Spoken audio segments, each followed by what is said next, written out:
సరే సరే సరే తీసుకోండి మేడం మీరు పట్టుకోండి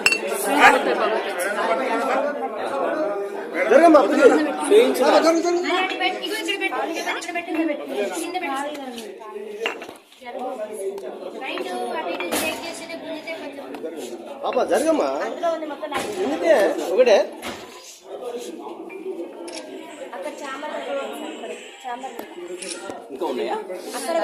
ఆల్కహాల్ చేయడానికి ఆమెకు సెల్ఫ్ కంట్రోల్ అనేది ఉండదు సార్. మేము అందరం మేజర్స్ అసలు మమ్మల్ని ఎట్లా కొడతారు? సొసైటీలో అసలు కొట్టే రూలే లేదు. అసలు 5th క్లాస్ నుంచే కొట్టారు. మేము డిగ్రీ స్టూడెంట్ సార్. ఆల్రెడీ మాకు ఆ స్టేజ్ అయిపోయింది. మేము అందరం మేజర్స్. అందరికి ఓటాకు ఉంది. ఆమె అట్లా ఎట్లా కొడతారు సార్? ఇంకోటి మళ్ళీ మా పేరెంట్స్ కూడా రెస్పెక్ట్ అనేది అసలు ఇయ్యదు. మా పేరెంట్స్ ఏం చేసి సార్ ఎట్లా పడితే అట్లా మాట్లాడతారు సార్. అసలు మా మేడంకి అసలు సెల్ఫ్ కంట్రోల్ అనేది లేదు సార్. మా మీద ఎగబడుతుంది అంటే నైట్ టైం ఆల్కహాల్ చేసాం మా మీద ఎగబడి మమ్మల్ని ఏమైనా చేస్తే మా పేరెంట్స్ సార్ ఆ బాధ. మా పేరెంట్స్ తో కూడా కరెక్ట్ గా మాట్లాడారు సార్. అసలు మాకు కరెక్ట్ గా కమ్యూనికేషన్ అనేది ఉండదు సార్.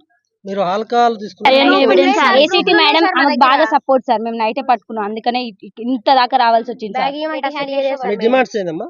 మాకు మెయిన్ మా ప్రిన్సిపల్ మేడం వద్దు, ఏసీటీ మేడం కూడా సస్పెండ్ చేయాలి అంతే. మాకు ప్రిన్సిపల్ మేడం అవి ఉన్నాయి కూడా దొరికినాయి బీర్ బాటిల్స్ రూమ్ సీల్ చేసినాం సార్ మేము.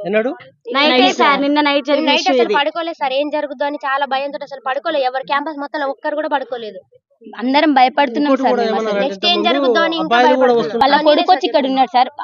అంటే వాళ్ళ కొడుకు వచ్చినప్పుడల్లా మేము చాలా అన్కంఫర్ట్ గా ఫీల్ అయినాం సార్. మేము అందరం ఆడపిల్లలేం సార్. షార్ట్స్ వేసుకుంటాం, ఇంకెట్లనే ఉంటాం సార్. మేము కాలేజ్లో ఉంటున్నాం. హాస్టల్ అంటే కాలేజ్ టైం అయిపోయిన తర్వాత హాస్టల్ మేము అందరం డ్రెస్ చేంజ్ చేసుకుంటాం. కానీ మేము చాలా అన్కంఫర్ట్ గా ఫీల్ అయినాం సార్. వాళ్ళ కొడుకు వచ్చి 5 days 6 days 1 week వరకు ఉన్నారు సార్.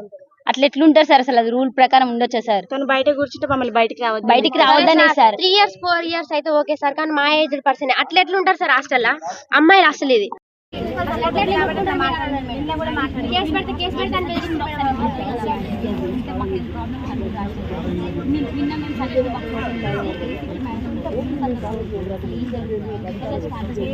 చాలా మంది రాశారు మేడం, చాలా